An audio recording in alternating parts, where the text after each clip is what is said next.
నాతో రోజు మాట్లాడుతదండి. కానీ నాకు ఏ విషయాలు చెప్పలేదండి. నిన్న నైట్ కూడా మాట్లాడింది. హ్మ్.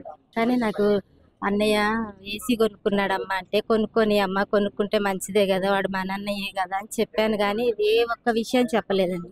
బానే మాట్లాడింది. చక్కగే ఉంది. నీ ఆరోగ్యం జాగ్రత్త అని జెప్పింది. హ్మ్. మా బాబు చెప్పాడు, "ఇట్లా ఇట్లా అమ్మా అతనికి ఇల్లు గావాలంట, ఆస్తి గావాలంట.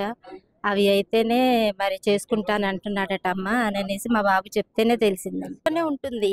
కానీ వాళ్ళిద్దరూ బయట ఎక్కడ కలుసుకుంటున్నారో తెలీదు. మా బాబు, పాప ఒక దగ్గరే ఉంటున్నారు. ఒక ఇంట్లోనే విడివిడిగా ఉంటున్నారు. వెళ్ళి ఏంటి ఇది అనని మా పాపని అడిగితే, వాళ్ళకేం లేదు.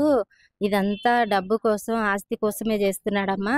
అతనికంటూ ఏమీ లేదు. అదంతా వాడు నటిస్తాడు అననేసి చెప్పాడండి. మా బాబు ఎంక్వైరీ చేసాడు. హ్మ్. చేస్తే అలా అని చెప్పాడు. అంటే ఎంక్వైరీలో ఏం తెలియదు ఆ అబ్బాయి ఆ అబ్బాయి ఢీ షోలో చేస్తాడటండి. హ్మ్. ఆ తర్వాత ఆళ్ళకంటూ ఏమీ లేదు. వాళ్ళ ఫాదర్ లేడు. అబ్బాయి ఒక్కడేనంట. హ్మ్. ఇంకో తమ్ముడేదో ఉన్నాడని చెప్పాడు. హ్మ్. వాళ్ళయి పూర్ ఫ్యామిలీ అండి.